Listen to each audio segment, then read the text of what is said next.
بسم الله الرحمن الرحيم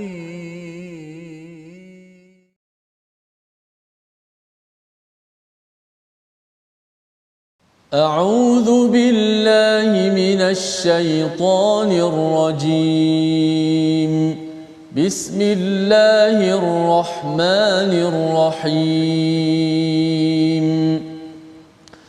الحمد لله رب العالمين الرحمن الرحيم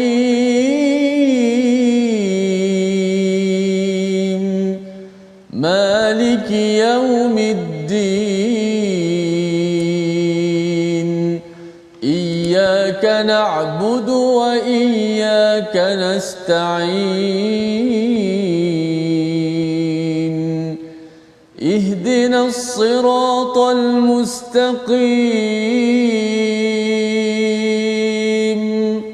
صراط الذين أنعمت عليهم غير المغضوب عليهم ولا الضالين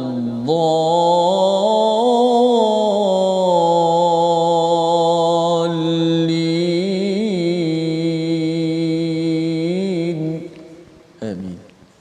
Assalamualaikum warahmatullahi wabarakatuh. Alhamdulillah wassalatu wassalamu ala Rasulillah wa ala alihi wa man wala syada la ilaha illallah syadana Muhammadan abduhu wa rasuluhu. Allahumma salli ala sayidina Muhammad wa ala alihi wa sahbihi ajma'in. Amma ba'du. Apa khabar tuan-tuan dan puan yang dirahmati Allah sekalian?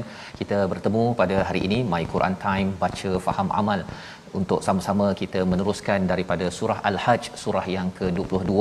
Pada hari ini kita bersama Al-Fadhil Ustaz Tirmizi Ali. Apa khabar Ustaz? Baik, alhamdulillah. Safa apa khabar? Sihat, alhamdulillah ya. Terus kita bersama Ustaz ya, bersemangat dengan surah Al-Hajj pada hari ini. Semalam sudah pun kita melihat kepada beberapa penerangan tentang bila Nabi inginkan membuat sesuatu, berazam, ada tamanna ya, berazam untuk membuat sesuatu perkara kebaikan, untuk menyeru kepada tauhid kepada Allah Subhanahu Wa Taala, rupa-rupanya ada syaitan yang akan mengganggu kepada Nabi Muhammad sallallahu alaihi wasallam. Dan juga ini mengingatkan pada kita di awal surah Al-Hajj bahawa syaitan memang marid, yang membangkang, cuba untuk menjauhkan kita daripada membuat persediaan menuju kepada as-saah, kepada hari akhirat Allah Subhanahu Wa Taala. Tetapi apabila kita berlindung ya dengan Allah Subhanahu Wa Taala, kita baca a'udzubillahi minasyaitonirrajim setiap hari, apatah lagi bila kita baca Quran kita mulakan dengan a'udzubillahi minasyaitonirrajim, sudah tentu ianya akan menyebabkan kita dilindungi daripada anasir-anasir cara berfikir yang tidak benar. Kita mulakan majlis kita pada hari ini dengan doa ringkas kita. Subhanakala ilmalana illa ma 'allamtana innaka antal alimul hakim rabbi zidni ilma. Sama-sama kita lihat kepada apakah sinopsis ringkasan halaman 339. Pada ayat yang ke-56 kita akan melihat ganjaran bagi orang yang beriman, dan pada ayat yang ke-57 itu bagi orang yang kufur apabila sampai di akhirat nanti ya. Allah jelaskan, semalam kita sudah lihat, disambung lagi pada hari ini. Dan kemudian pada ayat 58 hingga 60 janji Allah untuk memberikan pertolongan, kemenangan dan syurga bagi orang-orang yang berhijrah, yang sanggup untuk berjuang membela diri mereka. Ini yang kita boleh belajar sehingga ayat 60, dan kita akan sambung pada ayat 61, antara tanda bukti kuasa Allah daripada ayat 61 hingga 64 untuk menegaskan kepada kita bahawa Allah berkuasa memberi bantuan kepada mereka sesiapa sahaja yang beriman, yang berhijrah hanya kerana Allah Subhanahu Wa Taala. Jom sama-sama kita baca ayat 56 hingga 60, dan kita akan lihat satu persatu insya-Allah, permata demi permata, halaman 339 bersama Ustaz Tirmizi. Baik, alhamdulillah. Terima kasih Fadil Ustaz Tuan Fazrul, penonton-penonton, sahabat-sahabat Al-Quran. Alhamdulillah kita syukur pada Allah Subhanahu Wa Taala, kita diberikan nikmat Islam dan iman. Alhamdulillah ketika ini kita sedang berkumpul di mana-mana saja kita berada untuk kita belajar ilmu Al-Quran, kita baca dan kita nak berbincang sama-sama kita dipandu oleh Ustaz Fazrul ayat muka surat ke-339 cukup hebat, cepat dia berubah-ubah. Mungkin itu juga menjadi sebagai satu benda yang sangat menarik untuk sama-sama kita pelajari. Ayat yang ke-56 hingga 60. Jom sama-sama kita baca. Nahawan insya-Allah. A'udzubillahi minasyaitonirrajim. Al-mulku yawma idzin lillahi yahkumu bainahum falladzina amanu wa 'amilus salihati fi jannatin na'im walladzina kafaru wa kadzabu bi ayatina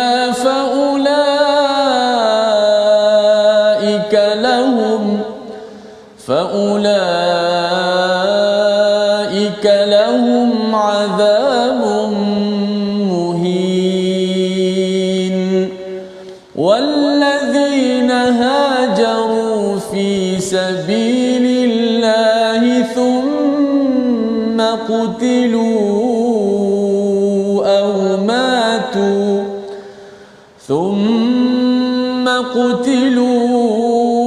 أو ماتوا ليرزقنهم الله رزقا حسنا وإن الله لهو خير الرازقين ليدخلنهم مدخلا يرضونه وإن الله لعليم حليم ذلك ومن عاقب بمثل ما عوقب به ثم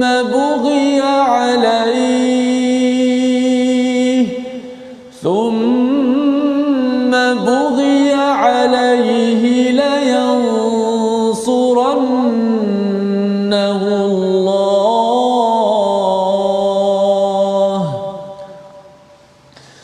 ثم بغي عليه لينصرنه الله إن الله لعفو غفور. صدق الله. Surah Al-Azim, gitulah bacaan daripada ayat 56 hingga 60. Terima kasih diucapkan pada Ustaz Tirmizi memimpin bacaan bersama tuan-tuan yang berada di rumah, adik-adik yang mungkin masih lagi ada yang memilih untuk di PR ya, berada di rumah dan memilih untuk bersama membaca ayat 56 hingga 60 sebentar tadi. Dan apakah yang berlaku, apakah isi daripada ayat 56 yang kita baca sebentar tadi? Sambungan daripada ayat semalam bercakap tentang mereka yang diazab oleh Allah Subhanahu Taala kerana ada miryah, kerana ada keraguan ya kepada al-Quran, dan mereka itu akan diberikan azab yang baktah ya, secara tiba-tiba, yaumin aqim, pada hari yang penuh dengan kesengsaraan, penuh dengan perkara yang seksa yang kekal, aqim. Tetapi pada ayat 56 ini Allah menyatakan kekuasaan pada hari itu ada pada Allah, dia memberi keputusan di antara mereka, maka orang yang beriman dan melakukan kebaikan dalam syurga penuh dengan kenikmatan. Berbanding dengan semalam ayat 55, kita lihat aqim di sini digelar bagi orang yang beriman beramal soleh mendapat jannatin naim. Apa maksud jannatin naim? Kita tahu jannat itu maksudnya syurga ya, bukan satu syurga, banyak syurga tuan-tuan ya. Kalau katakan kita banyak beramal ustaz ya, beriman beramal, solatnya kita jaga, Quran kita jaga, infak kita jaga, membantu orang miskin, kita banyak tempat kita berbuat kebaikan, maka kita diberikan banyak balasan syurga. An-naim, an-naim ini maksudnya adalah nikmat yang kekal ya, nikmat yang mewah yang kekal. Satu mewah, satu lagi adalah kekal. Berbanding dengan aqim, aqim ini adalah satu yang sengsara ya dan kekal ya, yang berpanjangan. Jadi ini adalah penerangan kepada kita tentang hari akhirat. al-mulk, kekuasaan pada hari itu adalah hanya pada Allah, yahkumu bainahum. Menarik perkataan yahkumu bainahum ini, kerana apa? Kerana yang menghukumnya, yang menjadi hakim di kalangan mereka adalah siapa? Hanya Allah. Kalau katakan kita hakim sama manusia, Ustaz ya, hakim sama manusia ni kadang-kadang bila hakim itu diberi sesuatu di bawah meja, hakim tersebut mungkin akan tak berapa tepat dia punya penilaiannya. Betul. Ya, orang tak puas hati pasal dia pun sendiri pun ada buat masalah contohnya. Tetapi pada hari itu tak ada siapa yang mempertikaikan hakimnya Allah Subhanahu Wa Taala, ya, sehingga kan dia rasakan bahawa dia deserve, dia layak kalau katakan diberi hukuman kerana sudah melihat segala bukti-bukti yang Allah bawakan kepada mereka yang kufur, yang mendustakan ayat Allah Subhanahu Wa Taala. Jadi pada ayat 57 Allah menyatakan bagi orang yang kufur bagaimana? Yang kufur, yang mendustakan ayat-ayat kami, faulaika lahum adzabun muhin. Ada di sini Ustaz ya, istilahnya faulaika, ya, bukan ulaika. Kalau dalam surah Al-Baqarah tu biasa kan, bila kita baca ayat keempat, walladzina yu'minuna bima unzila ilaika wama unzila min qablik wabil akhirati hum yuqinun ulaika, terus dia ulaika, mereka. Tetapi di sini ada faulaika, ya, fa di situ sebenarnya memberi clue kepada kita bahawa Allah tidak terus memberi azab yang menghinakan. Allah beri peluang kepada orang yang mendustakan, orang yang kufur kepada ayat-ayat Allah, yang melawan nabi, yang menghalang nabi daripada masuk ke Mekah untuk menunaikan umrah haj, ya, ketika nabi balik kampung, ketika nabi kembali balik kepada Mekah. Jadi faulaika itu sebenarnya adalah harapan, ya, kepada orang yang pernah kufur, pernah mendustakan ayat Allah, ada peluang lagi untuk Allah tidak memberi azab. Tetapi kalau tidak guna peluang tersebut, siapa yang guna peluang tersebut? Salah satunya Abu Sufyan, Ustaz. Ya, 13 tahun di Mekah itu lawan Nabi, Badar lawan Nabi, Uhud lawan lagi. Tapi pada tahun 8 Hijrah ketika Fathu Mekah, Abu Sufyan masuk Islam, ya, bertaubat, dimaafkan, nak menunjukkan bahawa azab yang Allah ancam ini Allah gunakan fa dekat situ, memberi peluang kepada semua di kalangan kita kalau kita pernah menunjukkan kekufuran ataupun mendustakan ayat Allah Subhanahu taala. Tapi kena guna peluang yang ada. Ayat 58 adalah satu pujian yang khusus kepada mereka yang berhijrah pada jalan Allah. Kita baca sekali lagi ayat 58 ini, di mana ada di kalangan sahabat yang menyatakan, Ustaz ya, bila mereka ini berhijrah, mereka ini berperang, mereka ini dimuliakan. Bila mereka berhijrah tapi mati biasa-biasa, ya, bukan mati di medan perang, mereka kata oh yang ini tidak dimuliakan, tidak mulia sebagaimana orang yang syahid di medan perang. Tapi apakah komentar ayat 58? Rupa-rupanya pendapat sahabat itu tidak berapa tepat. Mereka yang berhijrah pada jalan Allah terbunuh di medan perang ataupun mati di atas katil, seperti Khalid Al-Walid di atas katil, Ustaz ya. Berperang tapi rupanya ingatkan syahid di atas katil saja, menghembuskan nafas terakhir. Rupanya Allah masih lagi beri ganjaran. Ayat 58 bersama Ustaz Tirmizi. Baik, masya-Allah. Menjawab soalan saya tadi, sebelum kita bersiarang Ustaz Fas, saya tanya Ustaz Fas macam mana ayat 57, walladzina kafaru kadzabu biayatina faula, ada fa situ, sebab ada ayat dalam surah Baqarah walladzina kafaru kadzabu biayatina ulaika ashabun nar, terus yang ada fa. Okey, jawab. Masya-Allah. Baik Ustaz Fas. Masih ayat 58, jom sama-sama kita baca. A'udzubillahi minasyaitonir rajim. Walladzina hajaru fi sabilillahi thumma qutilu aw matu la yarzuqannahumullahu rizqan hasana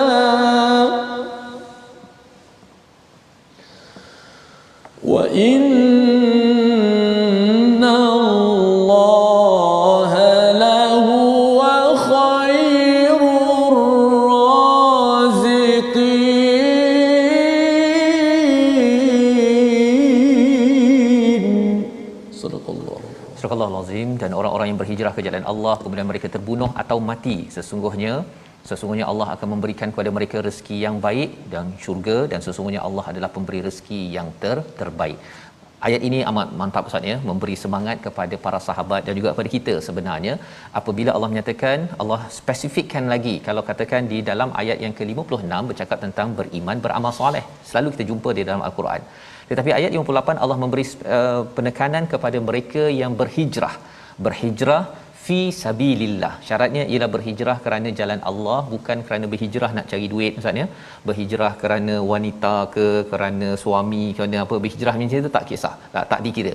Dia berhijrah ini kerana fi sabilillah, berjuang pada jalan Allah, menyelamatkan akidah iman ya, untuk mendapatkan keadaan hidup untuk beribadah yang lebih baik. Ya, yang terpaksa meninggalkan apa? Meninggalkan keluarga, meninggalkan harta, seperti muhajirin daripada Mekah. Mereka orang-orang yang ada keluarga, mereka ada bisnes, mereka ada macam-macam di Mekah itu, tetapi mereka sanggup untuk berhijrah fi sabilillah kerana nak menjaga iman. Maka Allah cakap apa? Thumma qutilu aw matu. Di sini menjelaskan kalau mereka itu terbunuh di medan perang ataupun mereka meninggal, wafat di atas katil, sakit dan sebagainya, maka mereka dua-dua ya, bukan hanya disyahid di medan perang sahaja, asalkan tuan-tuan kita berhijrah dalam hidup kita. Contohnya, kita berhijrah tempat kerja, kita berhijrah daripada kawan yang tidak bagus. Kita berhijrah tempat kerja tu pasal di tempat kerja tu ada jual arak ya. Ada pendapat orang kata arak ni Ustaz ya, ada pendapat daripada seorang yang tak fahamlah tentang konsep arak ni. Dia kata orang Islam ni tak boleh minum arak je, tapi pegang arak, jual arak, bisnes arak, okey, ini peluang pendapatan. Ini pendapat daripada orang bukan Islam yang tak faham, tapi orang Islam pun ada yang tak faham juga. Yang kita harapkan kita faham bahawa sebenarnya kita tak nak kita berhijrah daripada tempat kerja yang tidak halal, bercampur baur. Kita tahu bahawa di situ ada gaji yang banyak, peluang pendapatan, tetapi akhirnya kita sanggup berhijrah, sama ada terbunuh di medan perang ya, dalam konteks orang-orang muhajirin, ataupun mati biasa. Allah kata la yarzuqannahumullahu rizqan hasana. Allah pasti akan memberi rezeki yang luas dengan rezeki yang terbaik. Dan bercakap tentang rezeki ini menarik pasal biasa orang cakap Ustaz ya, rezeki dapat duit banyak, betul, kereta besar ya, rumah besar ya, kalau boleh sekarang ni nak main saham lah apa sebagainya, kerana orang bimbang tentang rezeki. Tetapi dalam ayat 58 ini salah satu perspektifnya, rezeki bukan sekadar di sini Ustaz. Rugi kalau kita ni bangun tengah malam ya untuk cari rezeki di dunia sahaja. Tetapi di sini Allah menyatakan rezeki itu mesti kita fikir sampai ke akhirat nanti. Jannatin Naim, ke tempat yang penuh selesa berpanjangan. Kalau tidak apa jadi? Kita mungkin dapat rezeki di sini ya, tetapi kerana tidak jaga agama, tidak berjuang, akhirnya tidak dapat rezeki yang baik daripada Allah bila sampai di akhirat nanti. Maksudnya rezeki kita hanya di dunia saja. Fikir pening-pening kepala, kerja pagi, petang, siang, malam, rupanya rezeki di dunia sahaja. Rugi. Kita mesti pastikan ianya membawa sampai di akhirat. Dan di hujung itu Allah cakap wa innallaha lahuwa khairur raziqin. Allah sebaik-baik pemberi rezeki. Pasal apa? Orang kita ada kawan-kawan sahabat Ustaznya meninggal, mereka banyak jasa kepada negara, kepada masyarakat. 2-3 hari, 2-3 minggu orang lupa Ustaz. Ya. Orang tak ada dah cakap kalau bahasa dia baru meninggal tu dia banyak bantu saya. Bagi 2-3 hari je. Dan kita pun sama juga Ustaz ya. Nanti satu hari nanti kita pergi 2-3 hari, 2-3 minggu, lepas tu padamlah nama. Orang akan move on lagi. Tetapi siapakah yang tidak mensia-siakan menghargai kepada orang yang berjuang berhijrah di jalan Allah? Wa innallaha lahuwa khairur raziqin. Allah tidak pernah putus untuk menghargai, malah terus memberi rezeki panjang sampai ke akhirat nanti. Jadi la yudkhilannahum mudkhalan yardawna. Satu perkara yang menarik bila nak masuk syurga Ustaz ya. Yeah. Belum masuk lagi dah. Mudkhalan sahaja yardawna. Dia sampai pintu pagar ya, nak masuk ke syurga itu saja rasa macam ya Allah, ini bestnya baru masuk pintu pagar. Masya-Allah. Mudkhalan ya. Dan tempat yang menyenangkan. Wa innallaha la'alimun halim. Sesungguhnya Allah ini adalah amat mengetahui, Allah ini adalah halim. Pasal sebenarnya Ustaz ya, mudkhalan ini orang-orang di Mekah itu, di Madinah, dia nak masuk ke Mekah tak boleh masuk dekat Hudaibiyah tu kan, tak boleh masuk. Mereka kecewa sangat. Mereka kecewa tak dapat masuk. Umar dah nak libas dia ni kan. Apa kita ni tak benar ke ya Rasulullah? Umar bertanya kepada Rasulullah di pintu masuk nak pergi masuk ke Mekah. Tetapi kerana mereka taat kepada Nabi sallallahu alaihi wasallam, mereka di pintu gerbang nak masuk Mekah balik kampung ni. Bayangkan ustaz ya, saya nak pergi balik Bido ya, pintu gerbang ataupun katakanlah daripada Selangor nak masuk ke Perak, kena tahan polis. Get out. Balik, patah balik. Tak boleh, terrentas negeri kan. Itu amat mengecewakan. Tapi Allah cakap, Allah pujuk dengan perkataan la alim ya. Allah ini amat mengetahui apa perasaan yang ada. Halim, Allah ini amat penyantun, Allah memang kesian, Allah memahami perkara ini, tetapi Allah juga amat penyantun. Halim ini lebih tinggi daripada sabar Ustaz ya, menyebabkan bagi sahabat yang bersabar dengan Karenah tidak boleh masuk ke pintu gerbang Mekah, nanti kamu akan dapat masuk ke mudkhalan yardaunah. Kerana apa? Kamu berjuang dan masih lagi ikut kepada perkataan daripada Allah dan arahan daripada Rasul sallallahu alaihi wasallam. Membawa kepada perkataan pilihan kita pada hari ini, kita saksikan hajara, berhijrah, 31 kali disebut dalam al-Quran. Satu perkataan yang sudah pun masuk dalam perbendaharaan kata bahasa Melayu, hijrah. Hijrah yang dimaksudkan di sini bukan sekadar berpindah daripada fizikal, tetapi hijrahnya itu adalah kerana perjuangan membantu Nabi untuk memastikan agama iman itu dapat dijaga. Kalau tuan-tuan berhijrah cari hidup ya, mungkin ada yang sibuk sangat kerja tapi memilih kerja yang menyebabkan saya boleh solat pada masanya, saya boleh baca Quran, saya boleh berkawan dengan orang yang baik.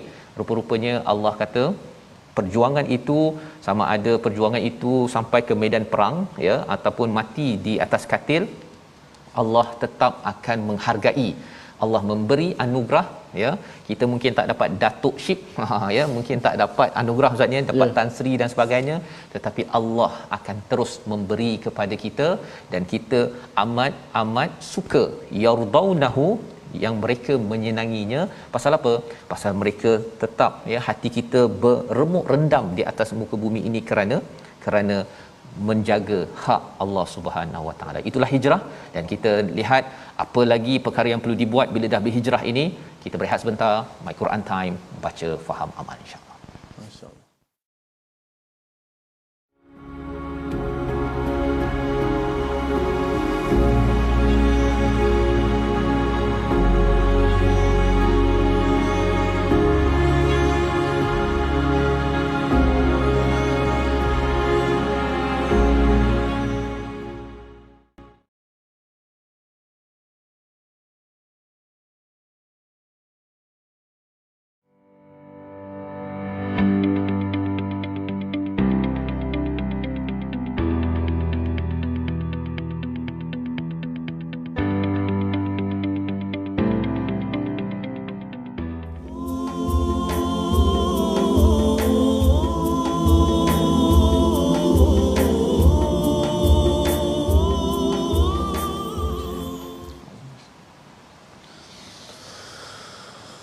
ذلك بأن الله يولج الليل في النهار ويولج النهار في الليل وأن الله سميع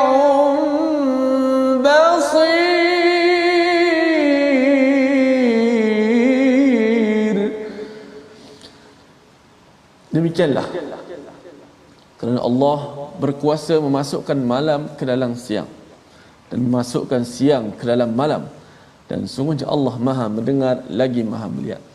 Inilah sambungan ayat yang akan dibacakan sebentar nanti untuk bahagian yang kedua ini, insya-Allah. Penonton, sahabat-sahabat sekalian, alhamdulillah terus ceria dan setia dalam My Quran Time, baca faham amal. Baik, kita nak mengaji sikit tajwid pada hari ini dalam perbahasan berkenaan dengan hukum at-tafkhim dan at-tarqiq ataupun hukum tebal dan nipis. dalam Al-Quranul Karim.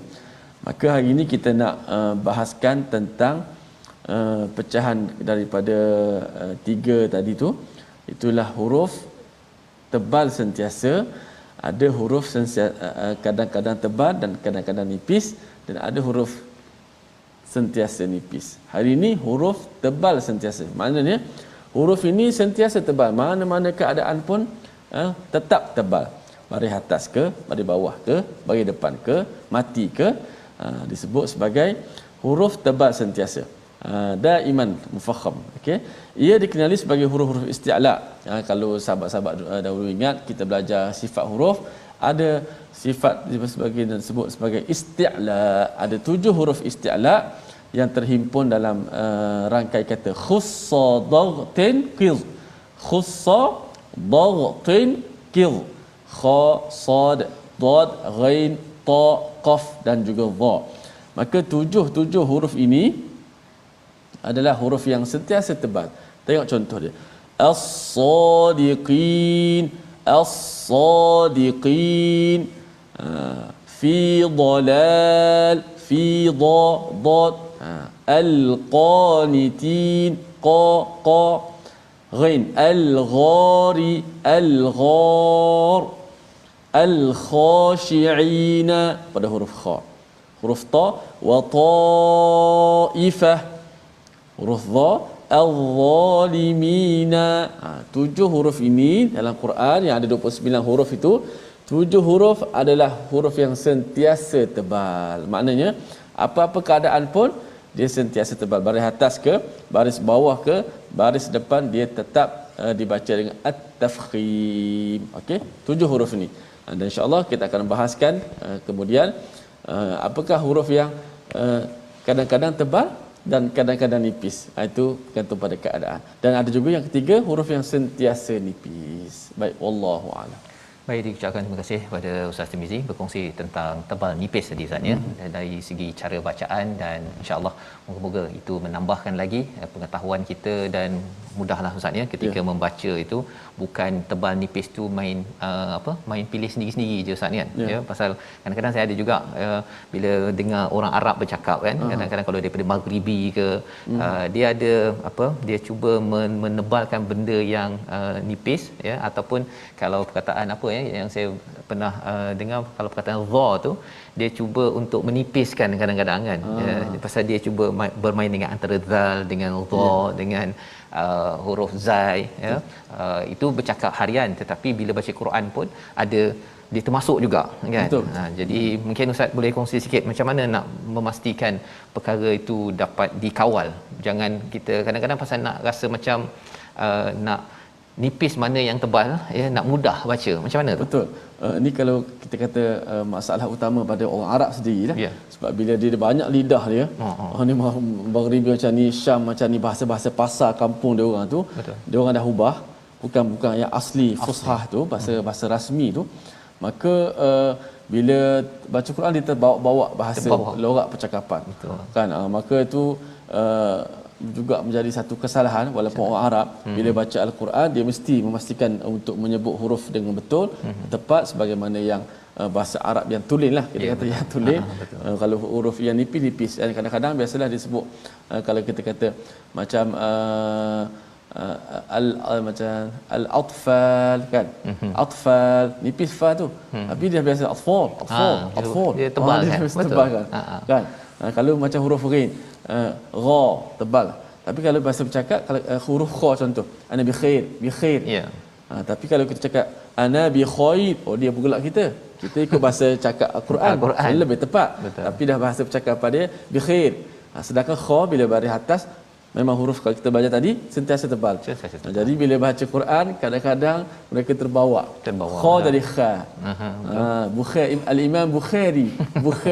Sepatut Bukhari kalau ikut Quran lah. Tapi cakap okey, tapi bila baca Quran nak transfer mesti kena ikut. Ya, betul ya. Jadi perkara ini sebagai panduan penting juga, pasal saya perasan perkara ini kan terbawa-bawa, dan kadang-kadang kita boleh baca dan kemudian tadilah bila bercakap kita bi khair kan, bukannya bi khair. Kalau tidak digelak ya kita macam orang apa pergi ke Kelantan tapi kita cakap bahasa baku ketika nak tempah apa nasi kerabu tu, orang pun akan rasa macam pelik sangat orang KL ni contohnya kan. Jadi kita bukan pasal KL ke tak KL, tetapi kerana bacaan yang lahjah yang sebenar-benarnya, itulah tujuan. Dengan harga jadi mahal pula. Lepas tu dia jadi mahal. Orang KL jadi mahal, masya-Allah. Jadi kita belajar tajwid ini adalah untuk kita memastikan kita baca yang dengan tepat seperti mana yang dibaca oleh Nabi Muhammad sallallahu alaihi wasallam, insya-Allah. Jadi kita akan meneruskan halaman 339 ayat yang ke-61 ya, tapi ayat yang ke-60 yang sudah kita baca sebentar tadi, zalika ya. Dalam surah ini ada banyak perkataan zalika, maksudnya zalika kemudian masuk kepada waman aqaba bimithli ma uqiba bihi ya. Apa maksud zalika ini? Zalika ini adalah satu penekanan daripada Allah Subhanahu Wa Taala ya. Lebih kurang Allah bertanya kepada kita, dengar tak ya, faham tak apa yang telah disampaikan.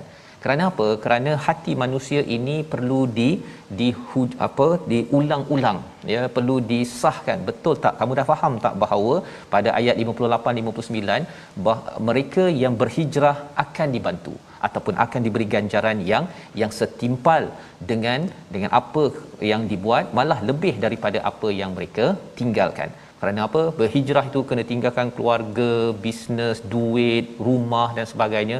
Bukan mudah. Seperti mana tuan-tuan kalau ingin berhijrah cara kehidupan, kita dah biasa mungkin ya bersama dengan kawan-kawan yang huha-huha, tapi kita terpaksa tinggalkan kerana hijrah fi sabilillah. Dan perkara yang sama ketika dibawakan tentang perjuangan hijrah ini pada ayat 60 itu, waman aqaba ya, siapa yang membalas seimbang dengan apa yang ada. Maksudnya apa? Orang Quraisy mereka itu menyerang kepada Nabi ya. Kalau sampai di Madinah diizinkan, kita dah baca pada halaman 337, diizinkan berperang, hanya boleh balas setimpal sahaja, tidak boleh sampai merobohkan, merosakkan orang yang tidak terlibat dengan perang. Itu syarat dalam Islam. Kita bukan berperang menyerang, tetapi membalas kerana diserang. Tetapi apa yang berlaku bila kita berperang, thumma bughiya alaih ya, orang Quraisy ataupun musuh dia akan bugha, dia akan serang lagi. Kalau dia serang lagi dengan menzalimi, menganiaya kepada orang Islam, Allah menjanjikan apa? Pasti Allah beri pertolongan. Ya.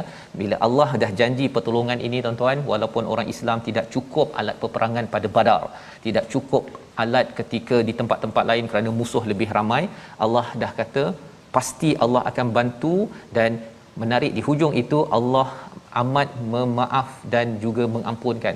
Tiba-tiba Ustaz ya, macam tiba-tiba ayat pasal perang, di hujung itu sesungguhnya Allah Maha memaafkan, Maha mengampunkan. Rupa-rupanya apa maksudnya? Kalau boleh maafkan lagi bagus. Ya, tidak perlu berperang. Dan itu yang berlaku pada peristiwa Fathu Mekah. Nabi tidak menumpahkan setitis darah pun. Nak perang boleh sebenarnya, nak pergi pancung kepada semua orang-orang musyrik yang ada, tetapi kerana Islam bukan agama teroris. Ya, Islam kalau boleh maafkan. Abu Sufyan yang dah lawan selama ini pun boleh dimaafkan. Dan lebih daripada itu apa?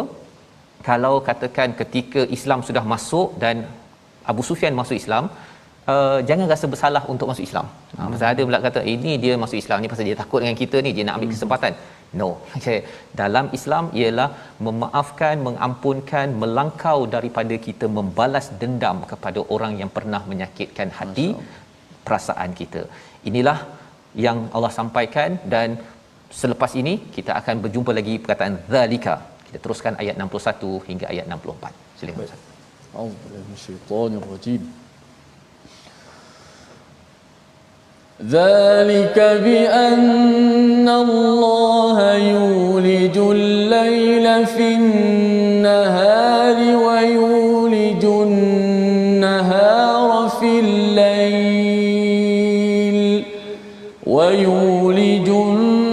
النهار في الليل وأن الله سميع بصير ذلك بأن الله هو الحق وأن ما يدعون من دونه هو الباطل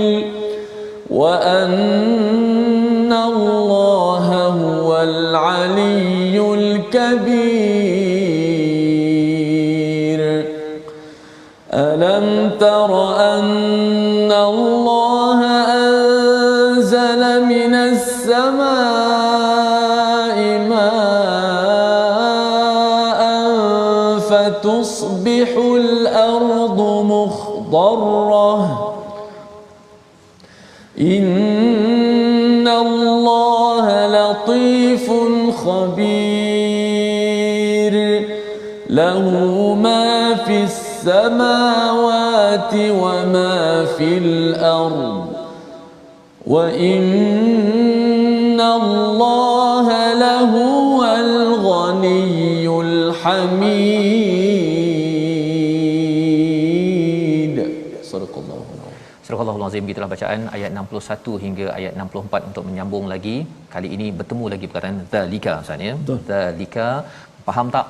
Faham tak bahawa apa yang telah disampaikan tadi, bahawa Allah menolong, pasti menolong kepada orang yang diserang ya, kepada orang Islam yang diserang, yang dianiaya, dan mereka balas dengan sekadarnya. Tetapi lepas itu musuh menyerang dengan lebih kejam lagi, Allah akan membantu ya. Tetapi orang Islam bukanlah orang yang akan menyerang orang, menghancurkan sesuatu tempat ataupun merobohkan bangunan tempat beribadah. Itu bukan orang Islam, itu bukan orang Islam ya. Kerana dalam Islam peperangan ada disiplin Ustaz ya, ada disiplin. Di sini menjelaskan bahawa Islam bukan agama teroris ya.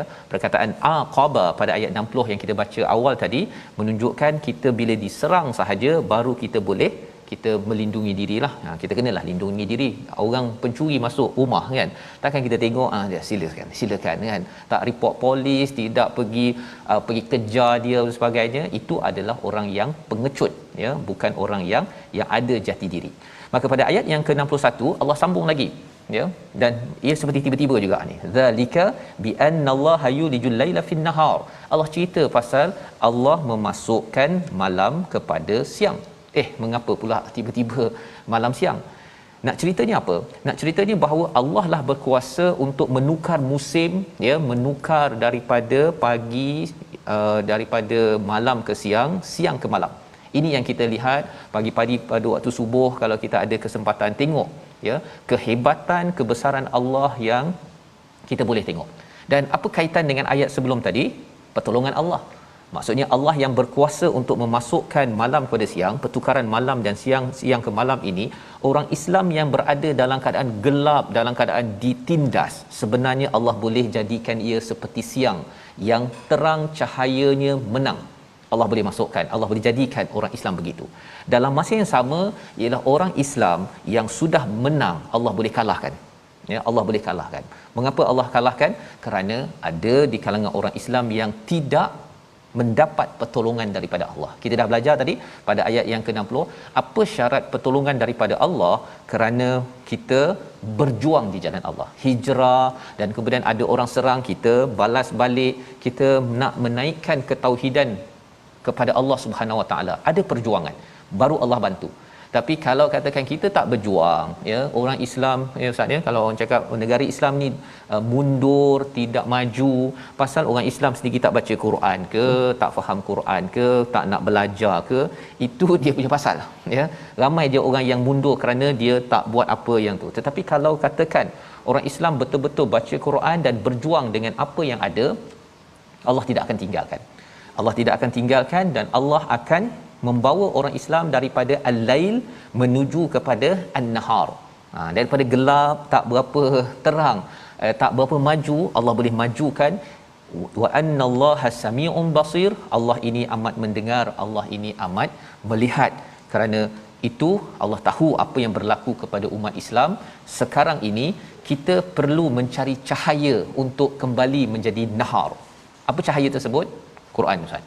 Ya, pasal kita tahu bahawa Quran sudah lama umat Islam ya, paling kurang pun 100 tahun yang lepas, 1924 Quran ini adalah diketepikan ya, telah diketepikan. Dia mungkin dibaca ya, dibenarkan baca kalau di Malaysia ni alhamdulillah 60 tahun yang lepas, 70 tahun yang lepas boleh baca. Tetapi cahayanya itu tidak dicari ya, sehingga orang tak faham dan tidak berjuang, maka Allah tidak membantu. Pada ayat yang ke-62 disambung lagi zalika. Semua ini adalah untuk menunjukkan Allah lah yang sebenar-benarnya yang benar, al-haq. wa annama yad'una min dunihi wal batil. Selain daripada perjuangan menyeru kepada selain daripada Allah adalah batil. Ya, kalau kita berjuang kerana politik ke, kerana bisnes ke, kerana apa sahaja, kalau tidak nak menaikkan nama Allah, maka Allah tak bantu. Buatlah macam mana sekalipun, ya. Dan Allah menyatakan di hujung itu, wa annallaha huwal aliyyul kabir, Allah maha tinggi, Allah yang maha besar. Dan itulah sebabnya mengapa dalam kehidupan kita ini salah satu tanda perjuangan umat Islam, ya, dalam apa-apa, tuan-tuan, dalam bisnes, dalam politik, dalam tempat kerja, nak tahu bahawa kita ini sedang berjuang ke jalan Allah atau tidak, takbir berlaku, Ustaz. Solat, ya, sebabnya solat ada takbir, kalau raya pun ada takbir, pasal sebenarnya kita nak menaikkan nama Allah, bukannya nak menaikkan nama kita, bukan kerana nak naikkan nama kumpulan kita. Itu bukan tujuan yang akan mendapat pertolongan daripada Allah. Ayat 63 kita baca sekali lagi. Allah masih lagi suruh kita tengok kepada langit yang menurunkan air dan menjadikan fotosintesis. Apa kaitan? Sekali lagi kita baca dahulu ayat 63. Masya-Allah. Jom kita sambung pada ayat 63. Ayat-ayat yang berkait dengan bagaimana langit dan air dan sebagainya. Masya-Allah, cukup bila diberi pencerahan dari sudut apa yang kita guna pada setiap hari ini. Mudah-mudahan menambahkan lagi keimanan dan keyakinan kita, insya-Allah. Ayat 63, jom. A'udzubillahi minasyaitonir rajim. Alam tara anna Allah anzala minas samaa'i ma'an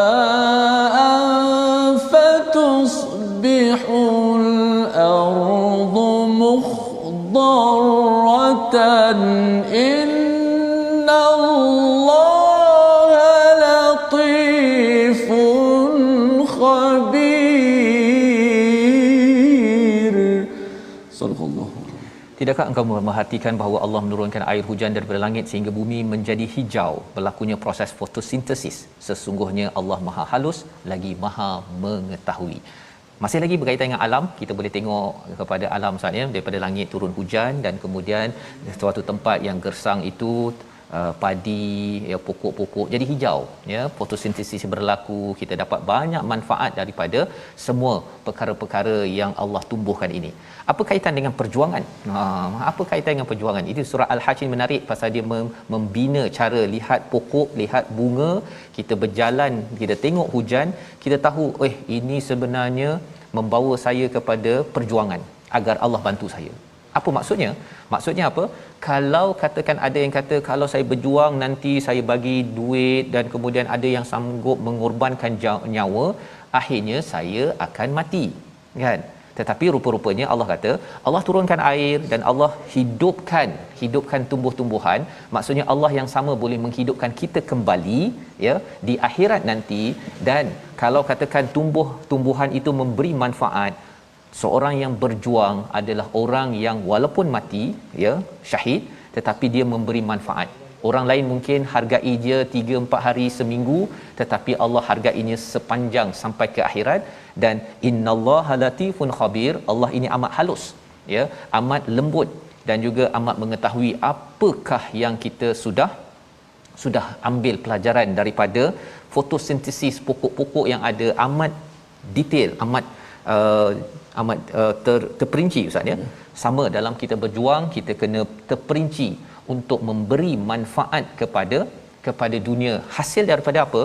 Kalau pokok tadi itu dapat daripada langit, ada air, kita dapat daripada langit, dapat wahyu yang akan menjadikan diri kita hijau. Ustaz, ya, hijau tu bukan jadi Incredible Hulk. Hijau ni maksudnya kita menjadi kalimat syajaratin tayyibah, pokok yang hijau ataupun yang baik, yang mengeluarkan kullahin pada setiap masa makanan ataupun buah-buahan. Ini kita sudah lihat pada surah 14 surah Ibrahim, Allah ulang di surah Al-Hajj agar kita ada minda berjuang. Dan di ayat 64 Allah menyatakan semua ada di langit dan di bumi ini milik Allah, wa innallaha lahuwal ghaniyul hamid. Kalau kamu berjuang, sebenarnya Allah tak perlukan kamu. Allah Al-Ghani. ya. Dan Allah ini Maha terpuji. Kamu berjuang tolong Allah, tak tolong Allah, Allah tetap terpuji, Allah tak perlu kamu memuji.